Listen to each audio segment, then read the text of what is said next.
And we are live. Okay, hi everyone. Welcome to a new episode of Global Citizens. My name is Calvin. I am the show's host and I'm also its creator.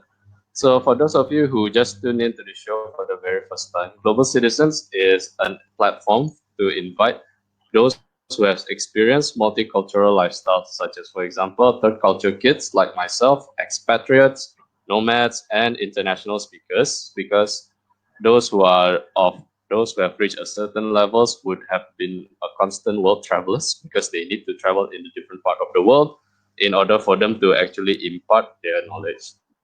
So my guest for today is somebody who is really special. The reason being is that he is one of the person who is one of the earliest inspiration for me to start doing what I'm doing. So he is an international speaker, of course. He is a coach and an author, and he is a world-renowned millennial expert. Please welcome Mr. Vivek Iyyani. Hi, Vivek. How are you doing, brother? Hey, Galvin, how are you? I'm good. Thank you for asking. Okay. So how are you feeling with the recent circuit breaker incidents in Singapore? I heard a lot Yeah, of I people mean, can't go out and everything. so the VUCA world is here. Volatile, uncertain, complex, ambiguous. I think we are feeling all of it now, and definitely it's been a disruption to a lot of people. So, yeah, I mean, just go with the flow and try to keep sane as possible. Don't go mad. Yeah, Okay. Yeah. I'm glad you mentioned keep sane as possible. A lot of people are yeah, telling me that I'm going nuts or yeah. addictions. Especially with the Okay. lockdown, I think it's been pretty hard for a lot of people to stay in the house cooped up, right? So yeah, Yeah. you just have to hang in there until this thing dies out. Yeah, quite a fun fact. I haven't been able to follow the stay-at-home protocol when this earlier starts. The reason being is that, well, my dad also already experienced the cooped up symptoms quite early. Then, as a result, Okay. for us to, in a sense, go out, we have to go by the car. And every single time Yeah, we are yeah, outside, I'm just yeah. stuck in the car. Then after that, he just want to go Oh, around just to do some small groceries. Then after that, he'll be back in. Then okay, technically he said, technically you didn't break the rules, but yeah, okay, yeah, that's yeah. a bit annoying to hear that it works in this extent. I mean, You here need we are. something to feel a bit. You need some fresh air, I guess it's hard. Like it's hard Indeed, for people who indeed. are so used to going out. Yeah, yeah. All right. Okay, Vivek. I'll just jump into the first question now. So, for if you guys might not be too aware of it, yeah, Vivek, even though he has been, he's a Singapore citizen now. But the thing is that he is actually from outside of Singapore. His hometown is actually from Kerala in India. And of course, he left, if I'm not mistaken, since he was 2 years old. He has been in Singapore Hmm. for I think double the amount of time that I've been there. So my first question is this, bro. Do you ever truly embrace Singapore though as your home?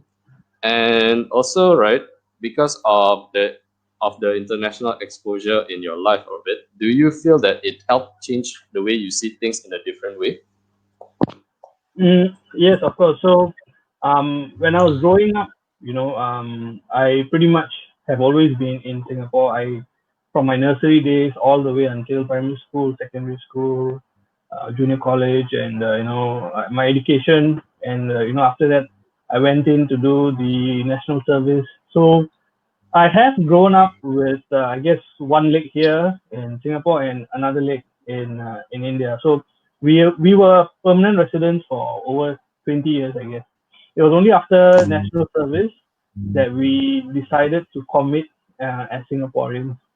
Now, for me, it's like a win-win. I had my cousins in India, and I had my Yep. friends in Singapore.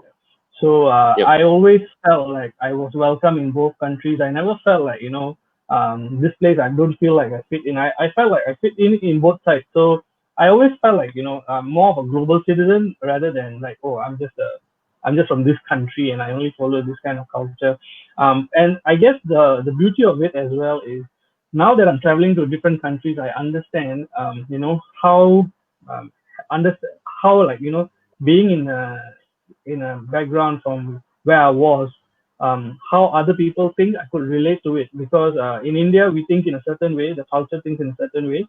In Singapore we think a little differently, but in other countries in Southeast Asia, very similar thought processes to what was there in India, right? So I could relate to a lot of the mindsets, a lot of the thinking processes, especially when you go overseas and you're dealing with different kind of clients. That was very important. Yep. Okay. All right. So we will now jump in, of course, to the most important aspect of yourself, and that is your career. Because as a millennial expert, so just to Mm-hmm. let you guys know, I actually met Vivek at around 2018 or was it 2019? I can't recall. He actually contacted me on my birthday at that time. Yeah, Yeah, he yeah, I actually remember contacted that. me on my birthday. So that was really appreciated. And the thing is that in a sense, Vivek is one of the, as I mentioned, Vivek inspired me to start doing what I'm doing, even though we don't do it maybe the same way. I do it using a webcast, and Vivek is now an international speaker. So we do it in a different way. But the thing is in a sense, it was one of the things that inspired me. So uh, as a millennial expert, yeah, you are exposed to the different generational mindset, and of course, you have to deal with their ups and downs also. So maybe if you don't mind, Mhm. can you tell us how you start doing it at the first place? And Yeah, also, right? Okay, sorry, maybe you can start with that first on how you I started started the first getting question. this. Yep. So, a little bit about my background. My background, I started doing freelancing while I was in university, right? Yep. So I failed my A level, and because of that, I couldn't go into a local university. So I had to go into a private university. So while I was in private Yep. university, I thought, why do I want to, spend a whole day? I looked at the timetable, right? The timetable is like 3 hours on Monday, 3 hours on Yeah. Yeah. Tuesday, and then 3 hours on Sunday or Saturday, right? So actually, I Yeah. felt I it's such a remember that. I also was disruption. a It's a private school disruption. graduate. Yeah, it's a disruption to our timetable. So I thought, okay, let me do all part time. So everything is 7 to 10, right? Yep. And in the morning, in the daytime, I can start doing freelance work. So I started doing freelance work, and I started going into training because I was very fascinated. I had opportunity, and at that time you can train in different. I mean, even now you can train in different companies as a freelancer. Okay, Yep. and after like 3 years of doing that while I was in university, once I graduated, I thought, okay, maybe I can start out on my own. And I, of course, as in these companies, we were all targeting students, doing motivational camps, leadership camps, team building. So Yep. when I came out, I also wanted to do the same, right? I decided to go into, focusing on student leadership. So I did that from I think 2007, no 2007 all the way until 2013, right? We were basically I was doing a lot of freelance. 2013 to about 2016, I was doing it with my own organization. We were still doing focus on students, primary school, secondary school, tertiary, right? And after a while, right? So about almost close to about 6, 7 years, I started feeling a little burnt out, right? And I felt like I want to do something more meaningful, something more impactful. One of the things about doing training for students is you cannot follow up with them. You cannot make sure that they have achieved a certain result. So, for example, they learn study skills. You cannot actually follow up and see whether they applied those skills that they learned and got the results that they want because you're an outsider, you're a vendor. So I felt like I started to feel disconnect. Then I wanted to do like something more meaningful. I didn't know who, what, and I've never. So right, I have never joined a company full time. I've never worked full time for anyone. So I also didn't know like what else I could do, and that's when I noticed three trends.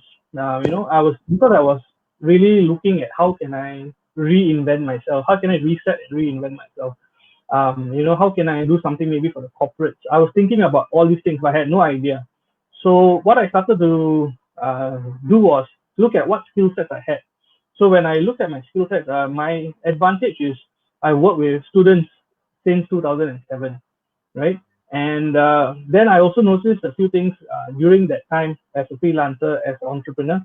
And number one is teachers were complaining about parents being very involved in the student's discipline, right? So that if the teacher disciplined the student, the parent will discipline the teacher. It Yeah. became a bit like that.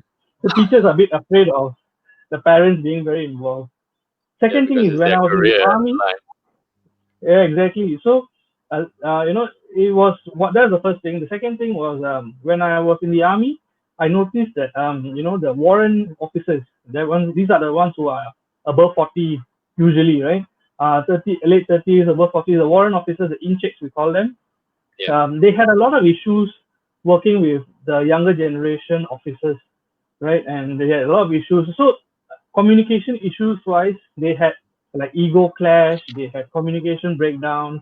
So this is Yeah. another thing that I noticed. Like they will, the younger ones will complain about the intakes, and the intakes will complain about young officers. So this is another thing I noticed. The third thing is in my own friend circle, because back in those days, it was very rare to see someone join a job and then quit in 3 years or 2 years time. I mean, Yeah. it was like loyalty is important. If you quit, it's a black dot on your CV. Yep. People will Correct. mark you down, and it'll be very hard to get the next job. But I see a lot of my friends actually, if they're not happy, they just leave, even if they don't have a job. Yeah, so that's quite so a all of common this, trend. Even I yeah. So I actually mean, now experienced it's that for a while. common. But back then I was like, is this common? I wasn't sure it was common because I'm an entrepreneur. I didn't know what's happening in the job market.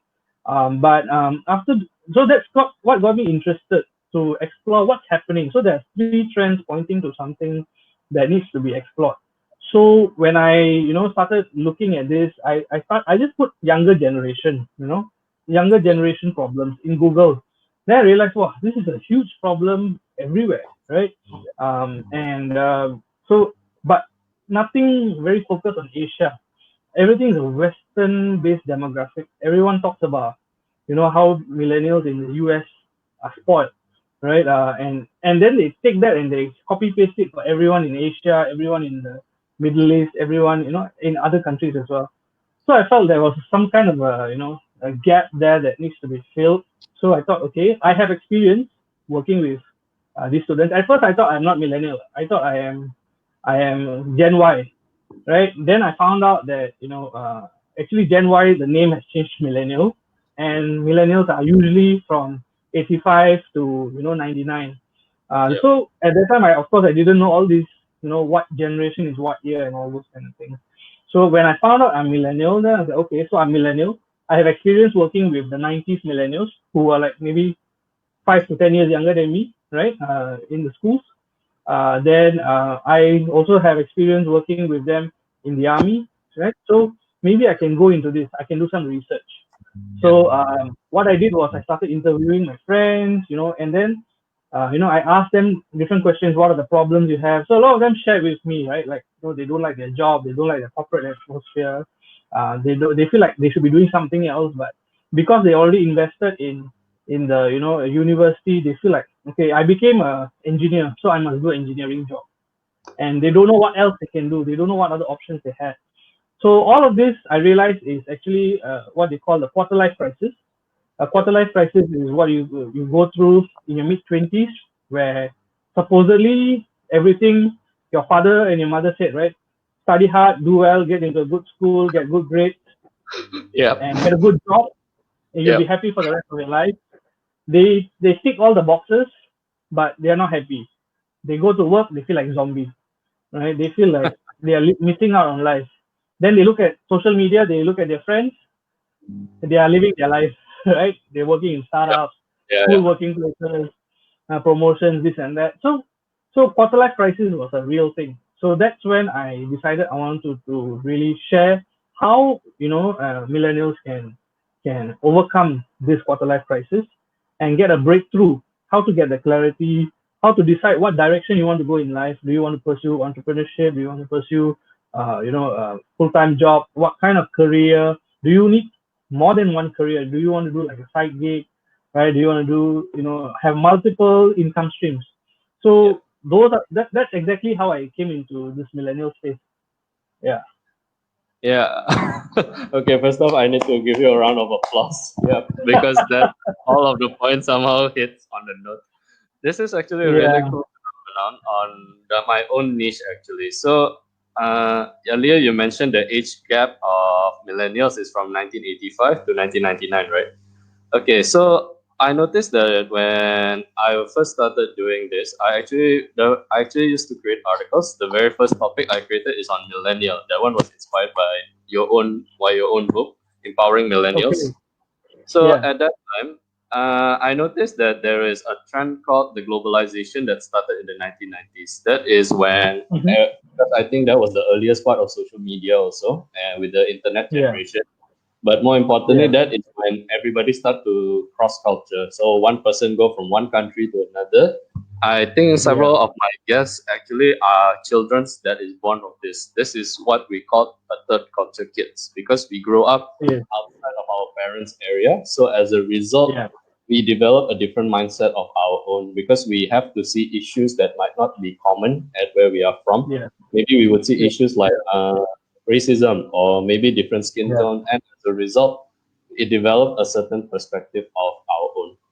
So Yeah. Yeah. this Yeah. is where the globalization, when I noticed this, a lot of kids that is said to have the millennial issue tend to be displayed for those born in the year 1990s.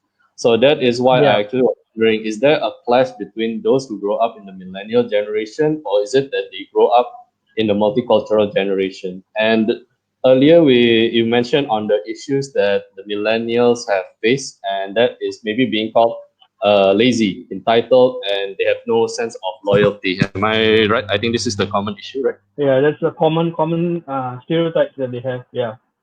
Yep.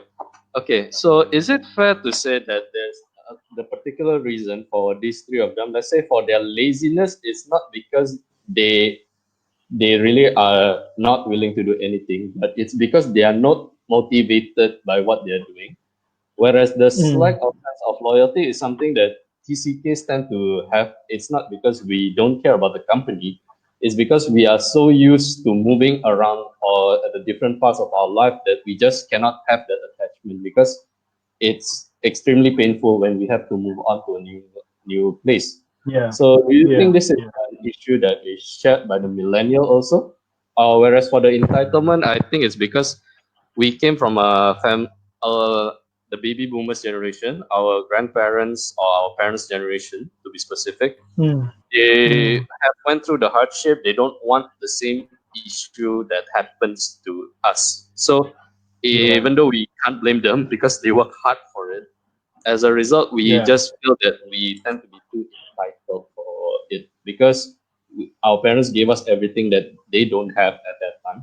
Yeah. But do Yeah. you think at the same time also a way to improve this generation is by giving, but it's also because the older generation forget to give what they also have, like a tenacity or loyalty or hard work. Do you feel that also? Yeah. So I'll there's a lot of questions embedded into one sentence. Yeah, So sorry I'll, about I'll that. do it one by one.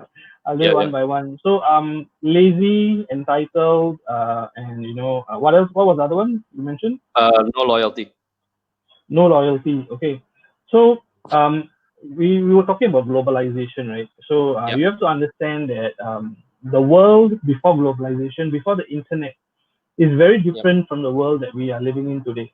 So the world before globalization is where when you want to communicate, it's not instant. So you need to write letters, right? yep, You need to basically make phone calls. You can't even make like phone calls when a person has gone out, right? Because they don't even have a handphone based in their yep, in those days when they are living, right? So yep, communication was very slow, right? So then you got the pager coming up, and then mobile phones. But by the time millennials we are already in the 90s already, right? So one of the key things you have to understand is the way that our parents' generations grow up is without all this kind of access, right? They didn't have access to information, they didn't have access to technology, and they didn't have access to a lot of people, right?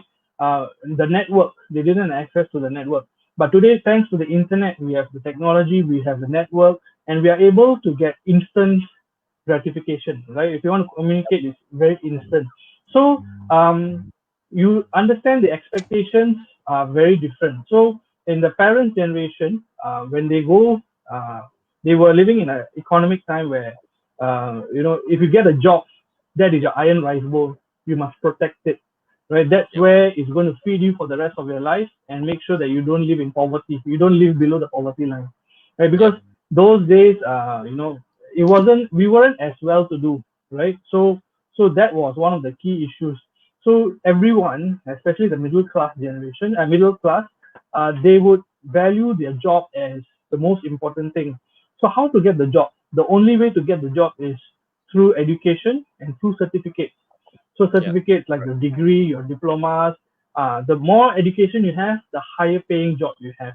So that's why education has been such a important thing that has been emphasized, right? And if you don't have education, automatically you become entrepreneur, all right, Yep. or you become someone who cannot earn money. And those days, entrepreneurs are people who cannot study, who are not smart, who are stupid, right? So they go into business. That's the thinking that they had last time. In the So past. you have Yep. to understand, things were slow. So when it's so hard to get a job, right? People will value the job.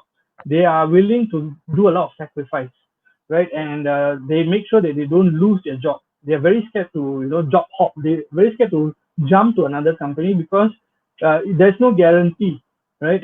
That you will find a job really quickly. So until you have secured another job, people will hardly leave a job, right? Yep. So for them, that was the lifestyle that they had, right? Compared to today, there are so many opportunities, right? So many options. You can work online, you can work offline, you can work freelance, you can take Grab, you can do gigs, you can sell stuff online, you can sell basic things like this, you can sell, right? Yep. And you can make money, right? So you can flip a lot of things and make money thanks to the internet. And that's why uh, it's it's important to see that last time there's only one way of income generation, which is your job. Today there are multiple income streams, Correct. right? So this generation, they know, right? I got many options. So it's not that they're entitled, it's just that they have many options, right? Yep. This is number one. Number two, you say they're lazy. They're not lazy, they are just doing things in the most efficient way, All right? right. How can I make the most money in the less time? That's the best job, right? The Yep. best job that you can ever have is make the most money with the least That's amount time. of effort and time you put inside. So this generation wants to be very efficient, very effective. But the problem is in a lot of organizations, especially the bigger ones, there's a lot of structure, there's a lot of bureaucracy, there's a lot of red tape. So things don't happen really fast, right? And they get impatient. So the millennial generation, they get impatient, and then they say, I'm not going to progress very fast in this organization because things are very slow. It's very structured. It's still old school kind of thinking. So what do? They job hop, they move. It's not that they're lazy. They just feel like they have better options. They can do more things, more meaningful things in place where people recognize their strengths. Right. So that's very important to understand with this generation. Okay. Okay. That, yeah, I get where they're coming from. I myself used to job hop when I was a lot younger at that time. It's because, yeah, I get where you're coming from. I believe when I was working for one insurance company as well the back end, I better not say where they are since I actually have an insurance under them. So the Okay. worry part is that I recall when I was in the back end team, one of my supervisor keep constantly humming in my ear is that she was getting complaint about me when I wasn't doing anything, and at that time was because I really did settle the work quickly, so I didn't know what was the issue at that time.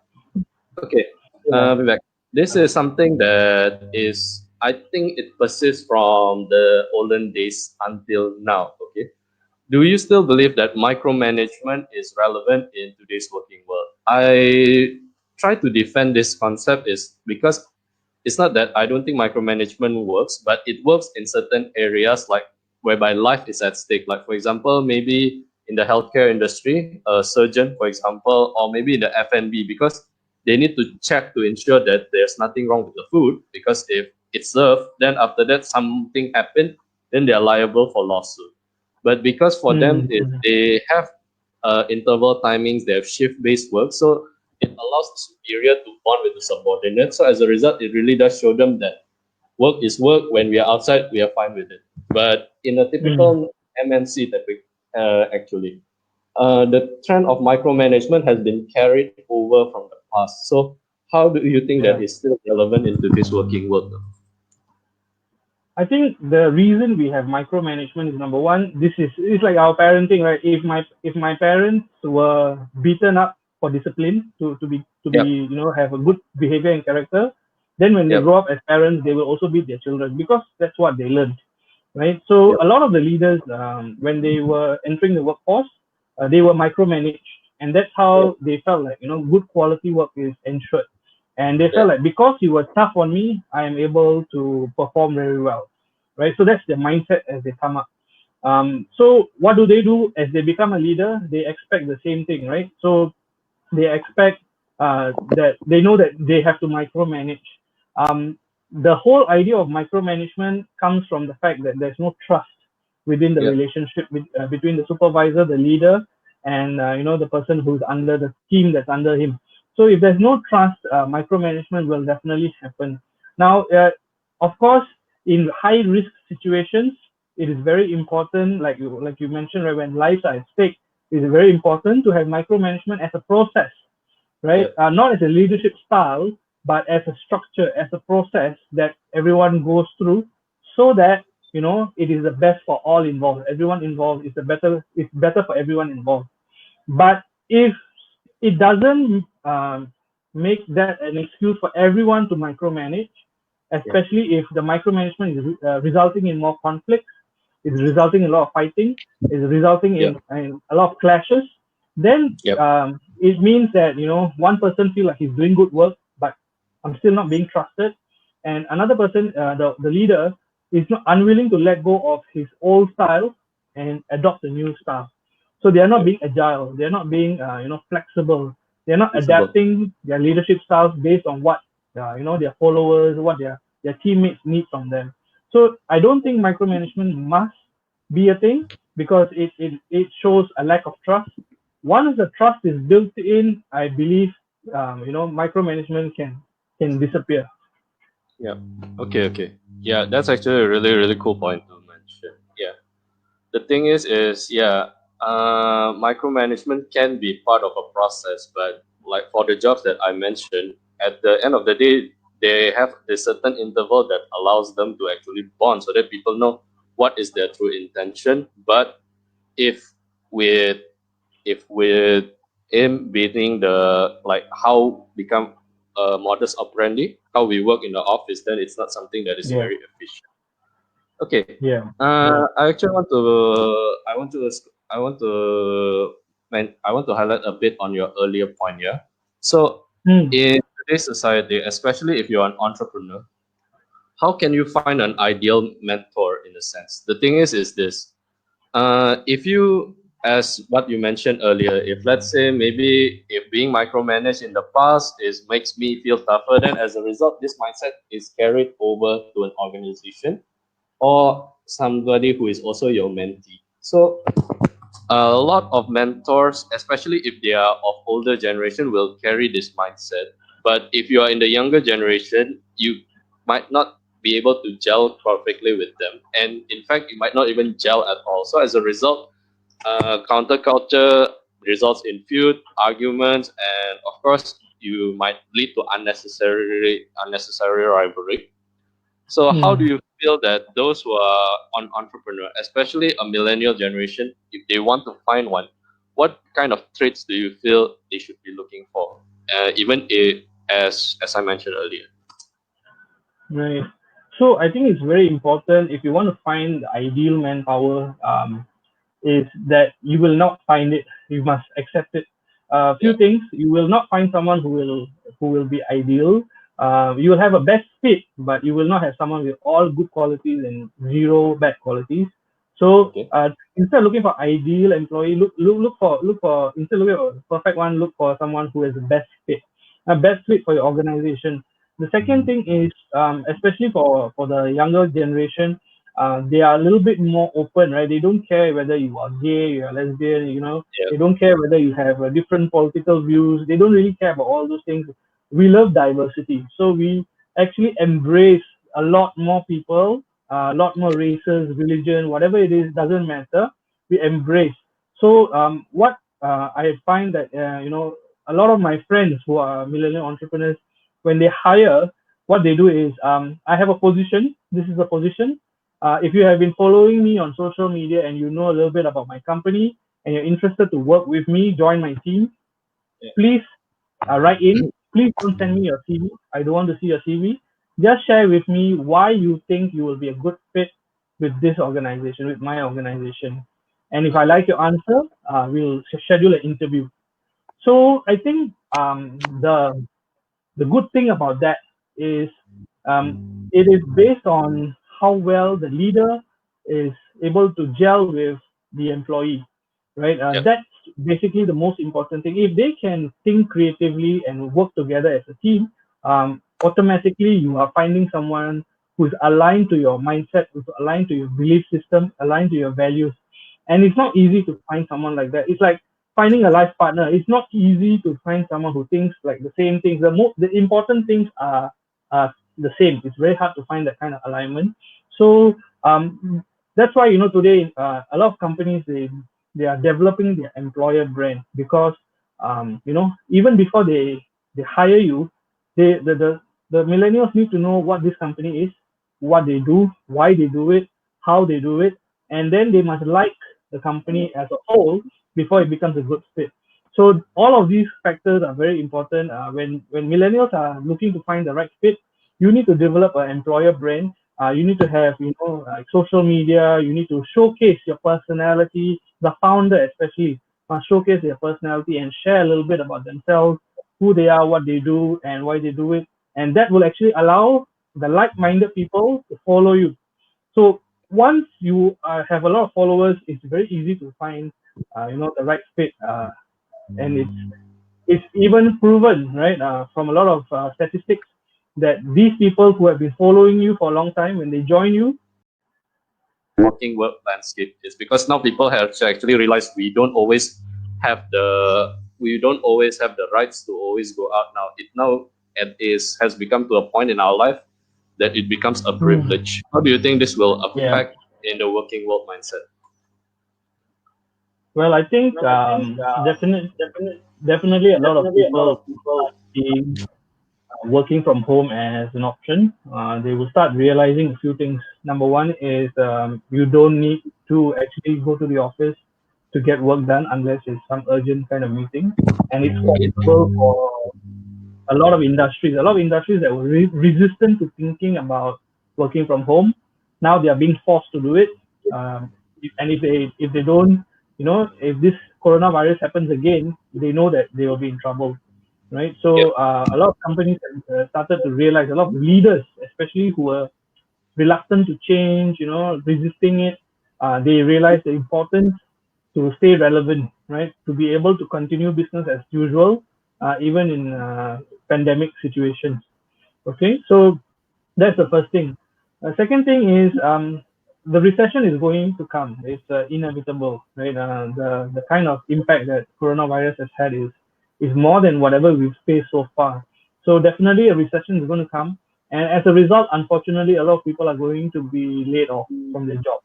A lot of people will lose their jobs, and during this moment, a lot of them will start to realize that, I cannot depend on a company to have a livelihood, because when a pandemic happens or anything negative happens, the first thing to go is probably the employees, to reduce the headcount.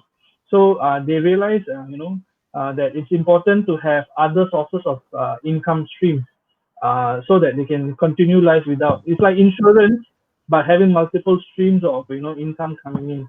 So this is one of those things that people will start to realize.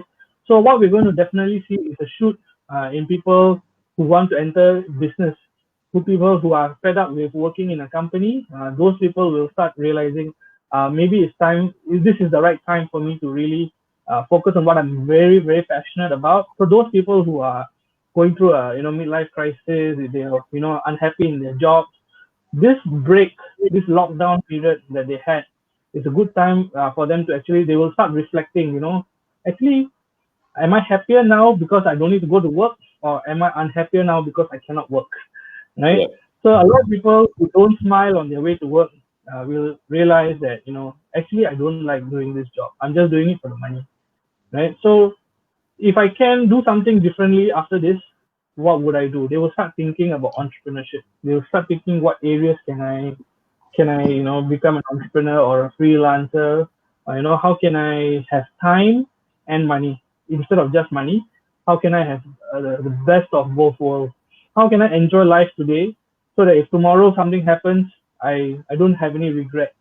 So these are Yep. the few things that you will realize. A lot of them will start thinking, how can my life have more fun? How can I have more freedom to do what I want?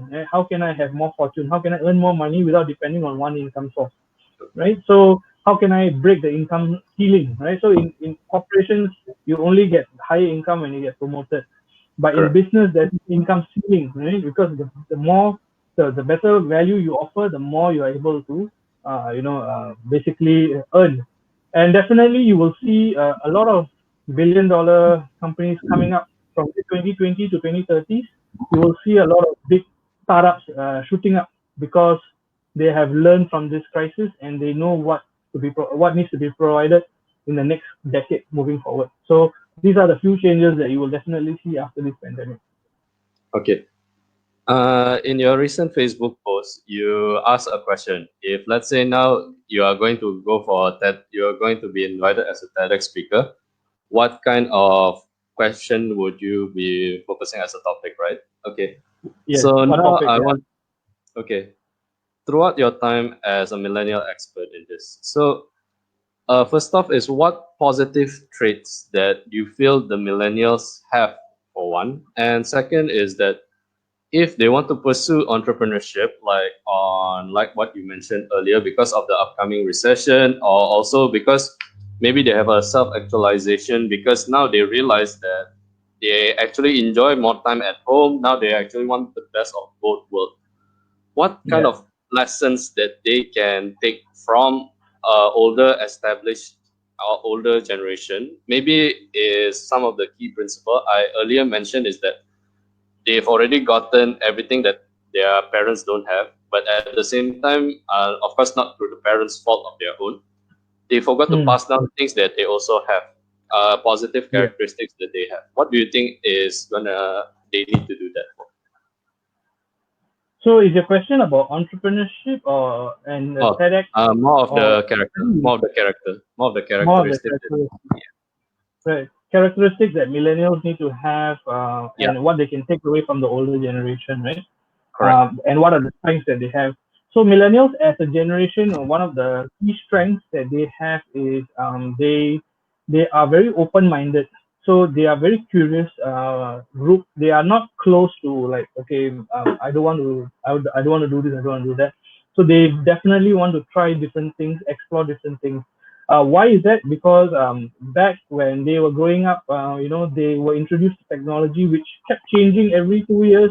You get a new Yep, phone, you have a new iOS system, you have a new computer, and technology was always changing. So millennials are very adaptable to change. So that is a strength that this generation has because the technology has shaped the way they expect change, and they are ready for it, right? So yep, when something new happens, like a disruption going into Zoom, it's not so hard.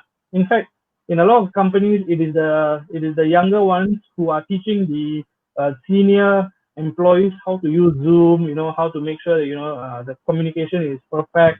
They are the ones who are like the hosts of these kind of technology platforms. yeah. Try So, to tell my so father that the is difference between Wi-Fi and download. You will never get it. yeah, Right. it can be frustrating to explain it sometimes, but definitely it's like a sixth sense for the millennials. Like they know what to do, they know how to troubleshoot. They are not afraid of pressing the wrong button. They don't freak out Yep, because they have done this so many times since they were young already, right? So that's definitely one of correct. the top strengths that they have, and because of their mindset as well, they are very open to change. So these two things are very crucial, especially in today's world. Now, what are some of the characteristics that they can take from the older generation? Is I think uh, resilience is something that they need to build up on. So last time, in organizations, your boss, if they are unhappy with you, they will scold you. It's like army, they'll scold you, they'll Yeah, punish you, they'll verbal abuse, right? Yeah. And even to today, some organizations have such practices, but overall, I guess we are going on an uptrend. It's getting better and better. But the problem is millennials have been brought up in a world where you know if you even if you come in last, you take a trophy and go home, right? For participation trophy, they call it. So it is something that has made them feel like even if I put in effort, even if I don't give my best effort, even if I don't become first, second, or third, right? I should still get a trophy. I should still get something because Yeah. I put in effort, right? And that has led to them, being very affected. If they don't see results, they get affected. So if in 2 years they don't get promoted, they feel like this company doesn't value me. This company doesn't see my effort. But that's not the case. You see, I think what they need to learn is back then, when their parents were working, they had to work 5 years minimum to even be considered for one promotion, right? Yeah. So to have that patience and to have the resilience to take in uh, negativity, like if something negative happens, don't lose your self-esteem, don't go into depression, don't feel sad, but really work and focus on improving yourself, right? Sorry, I need water. Yeah. No worries. So this is the main thing, right? Having a little bit more patience for things to happen. Don't be impatient. Like if I do something today, something must happen tomorrow. So they can learn that from the previous generation. The second thing is resilience. If people Yeah. are harsh to you, being able to handle that kind of communication in a positive way, taking it Yeah. in a positive way. Indeed. Indeed. Yeah. This is actually something that we, with the rise of entrepreneurship, and of course now we realize that we are stuck at home. Now we realize we actually can start doing something. So this is, I think, an advice that everybody should go for, and something that everyone can see. It's because, well, the world is changing. I think in a sense, if I think uh, Jesse Eisenberg, the guy who played Mark Zuckerberg on Social Network, the movie, will say we will be living in the internet. And well, technically now we have to live in the internet. We can't go out. Yeah. But yeah, with the way the phenomenon is, it's in a sense it's time for us to reflect on perspective and how we operate going forward. All right, Vivek. Yeah. I actually have one last question for you. So, what advice or books that you would recommend for, firstly, a millennial generation, a millennial who is pursuing entrepreneurship? That's one. Second is an employer or somebody who is in the upper management who continue to stick to an older mindset that finally realizes that they are not being productive. Or the third one is actually something that what you do, an aspiring speaker and an author. Mm. So the first book that made me desire to be entrepreneur is actually Tim Ferriss book, Author the first. Yeah. four yeah the 4 hour work week. In that book, he talks about how the new rich. He defines the old rich and the new rich. So the old rich are people who have a lot of money, but they don't have time, right? So they're always working, working, working. They have a lot of money, but they don't have time to enjoy life. So they only enjoy life after retirement. And by that time, you cannot climb mountains, you cannot do a lot of things because physically you are not as healthy anymore, right? So his concept is to build a business, go into business, and have money and have time. So I would recommend that book. The second book is for millennials, is it? Yep. Correct. So what was the okay? So what was the issue that you wanted to talk about? Like what I Okay. didn't understand the Maybe second. maybe a millennial who is at the crossroads of their life, because we mentioned earlier Okay. that millennials has a tendency toward job hopping is because they immediately want a quick result. Yeah. Yeah, yeah. So for the second one, I would actually recommend my book. It is there available for free on my website. Yeah. It actually is because I went through the same kind of issues. I went through a quarter life crisis. I went through burnout. I really didn't know like how am I going to pivot, how am I going to change. So how to identify what my values are, what my identity is, what my ikigai is, and then moving forward, how can I make that into, how can I make my passion into profit. So that is a little bit about what I talk in my book. And what's the third one? Oh, okay. So an older generation who is managing now, and then maybe this is something quite interesting. I used to have a company that still rely on micromanagement heavily. It's an education company, ironically.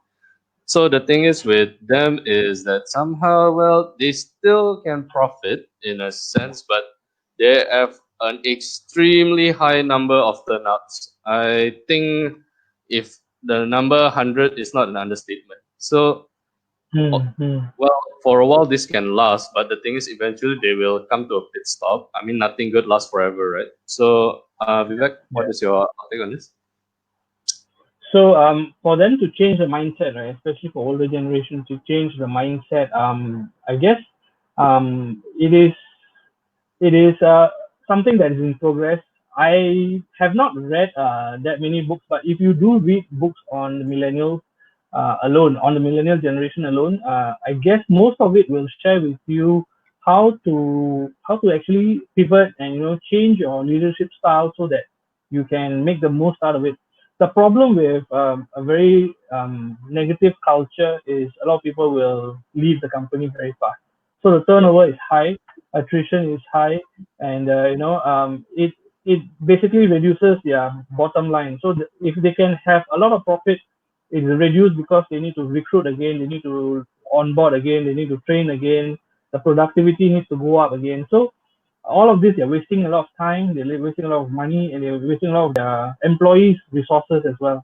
So for organizations like this, I'm writing a book actually right now. It's being published by Penguin, which is engaging millennials and how you can build a company where there is a millennial appeal to it, right? So how can leaders adjust their leadership styles, adjust their cultures to fit in so that they are following you and they want to be part of you, right? So this is my suggestion for the second book.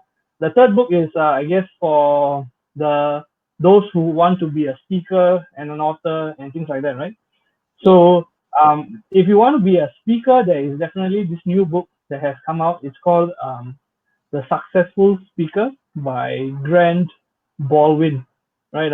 And he's been like a speaker in the US for a long time. So he actually has a podcast as well, the Speaker Lab podcast. I think if you listen to the podcast, you will actually learn how many people come into the speakers line and how they become an expert. So that is one of the books I would definitely recommend for those who are aspiring to be speakers. And but of course, to be a speaker, you must already establish yourself as a subject matter expert. You must yeah. be a subject matter expert in some kind of field, right? So if you've been working in a corporate for a long time in the finance sector, then yes, you are a subject matter expert. So you need to develop that experience first, become a subject matter expert, and then you can start speaking on that topic. All right. Okay, that's actually my last question. So earlier Vivek mentioned on his book, his website and all of the way that you all want to, if you all want to reach him on social link is already available. It's on the description box. Okay, Okay, so yeah, I already put them earlier. okay, okay. And also, guys, actually released a new article under cross culture to go. So this is actually my experience on how to bond with either different generation or different driving my father around for hours every day since before the epidemic starts and sometimes during the epidemic on its own. Yeah, I'm better not get too much on that. Okay, so other than that, I need to thank all of you who flew into the show today. Thank you so much for those tuning in, and quite a shout out Yes, because there are several likes here from Ozan. Ozan is actually one of my past guests, and I believe he's a fan of uh, yours. Yeah, yes, yes, yeah. yes, So there's yes. also Miss Jocelyn Go. Jocelyn is a webcast expert also. She is the one. Ah, She is also a user of StreamYard, and somebody who arranged for a conference for online, which I believe is much appreciated in this stressful time. Then Much there's needed also today. correct. There's also Miss Unita and Mr. Pen Pen. Thank you so much for the likes and for those who tune into the show. So this is episode 41 of Global Citizens. Thank you so much for those who tune in. And yeah, do check both of our social links because we will be having some new stuff also. I believe Vivek is also coming up with some new platforms. Vivek, maybe you want to elaborate on that? Are you talking about what platforms I'm on? Maybe some of the platforms for coaching. I believe you're coming up with some new stuff, right? Since Oh yes, yes, you are yeah. trying to be more. So with this pandemic happening, I've got a lot of extra time because I'm not speaking at a lot of events. So I've decided, one of the ways I can give back to the social media community, people who are affected, especially those who are in the coaching line, is basically to share with you how you can, leverage, especially if you are a very face-to-face kind of a coach. You've been doing a lot of face-to-face kind of programs. How do you bring everything online and work online? So that's one of the key things. So I am just finishing a book on how you as a coach can get attract, nurture, and close clients just by sitting behind a laptop, right? And without having to hire anyone, without having to spend any money, without having to work extra hours. So this is the book that it's like an ebook that I'm coming up with, and just check out my Instagram and my Facebook, connect with me so that once it's ready, I can push it out. And if you're interested, you can read through. It's a free book, so it's definitely something that I will want to share with everyone. So thank you for allowing me to share a little bit about this, and I will also create a group for those of you who want to ask me questions in private. And if you're having any issues, I can also help you out in that way. So all these announcements coming soon, but you heard it first here. All right. Thanks a lot, Vivek. Okay, that's the end of Global Citizens episode 41. Do take care of your health, guys. With the way the epidemic is, we don't know what's going to happen. And all we can do now is we try to maintain our health and hopefully we can prepare ourselves and hopefully the situation is under control. And with that, that's the end of the show. Again, thanks so much for coming, Vivek. I'm sorry for the technical error. This one That's is okay. everybody would have the same issue. I think Jocelyn had this issue during her own broadcast. All right. Yeah, yeah. It's normal. Yeah. All right. Okay. Thanks so much, Vivek. Okay. See you. Thank you, Calvin. See you. Bye. Bye.